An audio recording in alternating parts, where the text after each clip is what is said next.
Hej, dobrodošli v Pragi, mesto, kjer se zgodovina, pivo in turisti z selfiji zlivajo v eno. Če ste mislili, da bo to zdaj sprehod po mestu, se motite. To bo maraton zgodb, koliko videov bom posnel, ne vem, ampak gremo.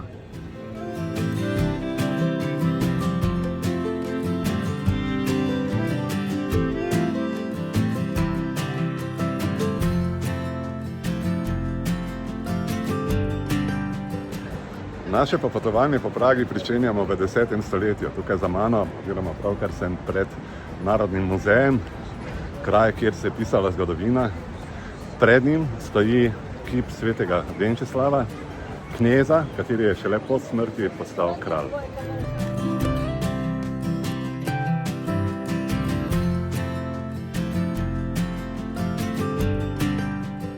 Vaclav se je rodil leta 907 v knežji družini Premislidov.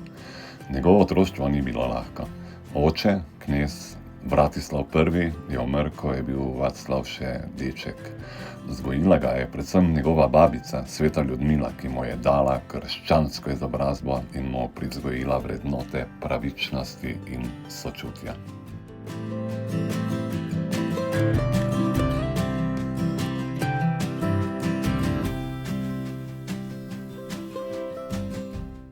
Ko je odrastel, je okoli leta 921 prevzel oblast kot češki knez.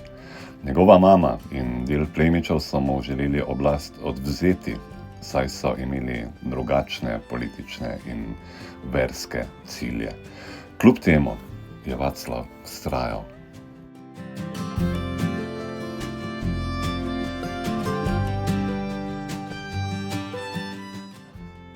Kot vladar je bil znan po pravičnosti, pobožnosti in miroljubnosti.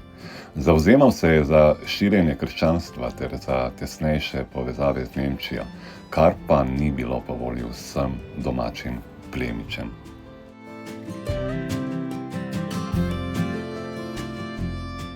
Leta 935, pri rosnih 28 letih, je bil umorjen.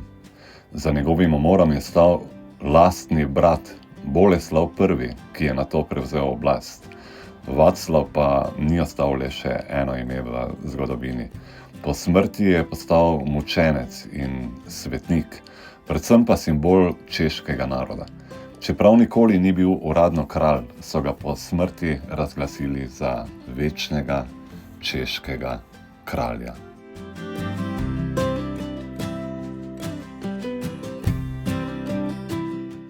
Glede njegovega umora lahko trdimo, da je bila to neke vrste družinska tradicija, ki je bila vse prej kot miroljubna. Njegova mama, Drahomira, je namreč umorila svojo taščo, prav isto sveto Ljudmila, ki je vzgajala mladega Vaclava. Nič kaj lep družinski album, kaj ne? Predstavljajte si zdaj dva brata, da smo v 10. stoletju. En je Venčeslav, ni toliko, da ni svetnik, pobožen, on imamo pa na drugi strani Bodislava. On pa čaga, ženske, vina, tak. In kaj se zgodi? Bodislav ubije Venčeslava. Ampak kljub vsemu, to pa še je najbolj zanimivo, postane potem kasneje zelo priljubljen. In kaj te zgodbe? Ja, pač dober after party jim je naredil s polno vina, s polno čagami in tak dalje. Vse je šala na stran, po drugi strani pa je tudi na nek način tudi politično utrdil takratno Češko oziroma Bohemijo. Tako da ja, zanimiva zgodba. O njem kroži tudi zanimiva anekdota. Pravijo, da je bil tako predan molitvi, da je po noči sam zvonil zvonove in hodil v cerkev bos, tudi po zimi. Ljudje so ga zaradi tega imeli za malo čudnega, a so hkrati videli, da živi to, kar pridiga.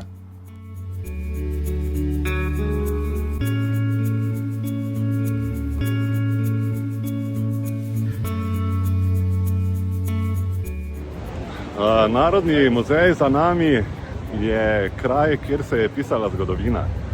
Pred njim so potekale demonstracije, pred njim se je rojevala novejša Češka, tako da če kdo reče, da čuti energijo ob tem kraju, ima seveda čisto prav.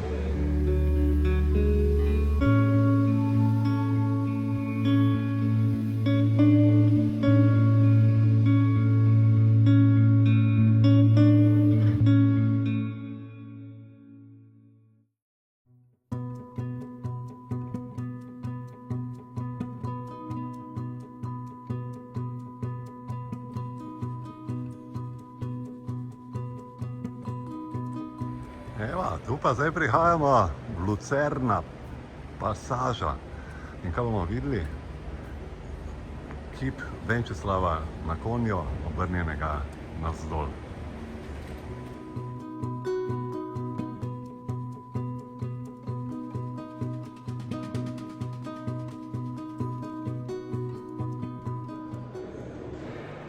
To se nahaja nedaleč od pravega kipa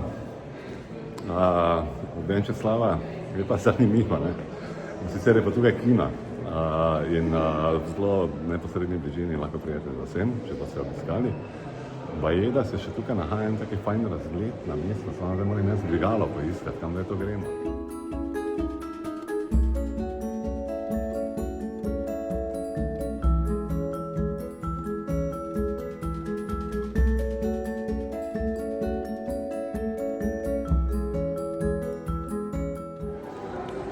Vprašal, ne?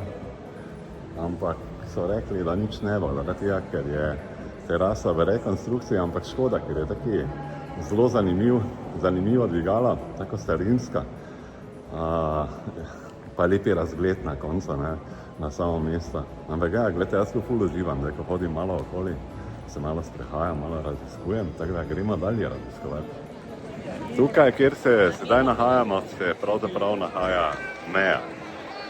V tem delu, tu dol, se nahaja staro mesto, medtem ko pa v tem delu, tu dol, tukaj pa se nahaja torej novo mesto. Zdaj, to novo mesto je pravzaprav staro 700 let, torej nekje od 13. stoletja so začeli tukaj graditi in imamo tudi polno čudovitih stavb. Medtem ko so pa v tem starem delu, torej v tej smeri, so pa poskušali ohraniti torej takratno arhitekturo, takšno kot je, torej nespremenjeno. Ta del, ko ga vidimo tukaj za mano, to pa je bilo včasih obzidje, ki je ločilo, torej stari del od tega novega dela, tako imenovanega, in pa tudi prej smo videli že torej sam stolp, powder stolp, ali pa po slovensko stolp s smodnikom, tisti pa je predstavljal vrata v staro mestno jedro.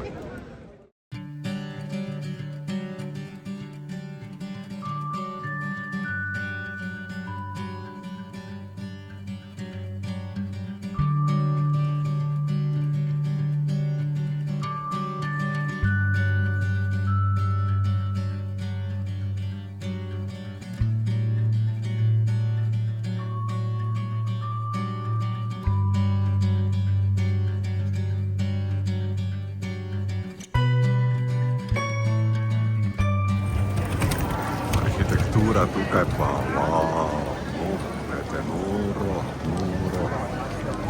zdaj samo to gledati, vse te detajle, stavba, fantastično, res nekaj posebnega, pa seveda polno turistov.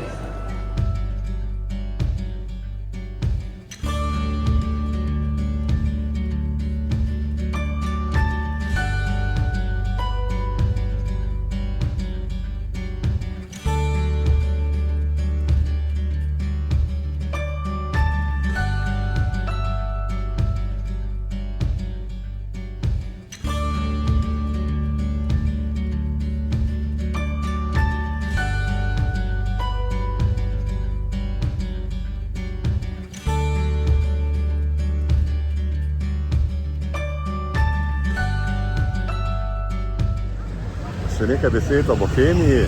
Ja, ne gre za bohemsko življenje, naprimer, ne? Kot bi si predstavljali Queeni, ko so napisali Bohemian Rhapsody, daleč od tega. V 9. stoletju je nastala Bohemija kot provinca in ta je šele leta 1910, oziroma se je takrat po razpadu Avstro-Ogrske se je potem preimenovala v Češko-Slovaško.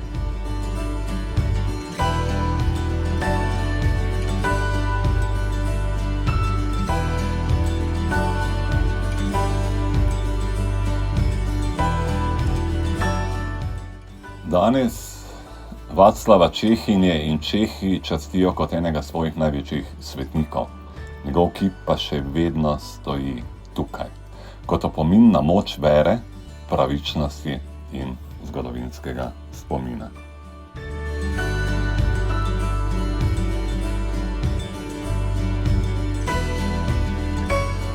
Zgodbo o Venčeslavu zaključujem tukaj pred tem Powder Tower, ne? To pomeni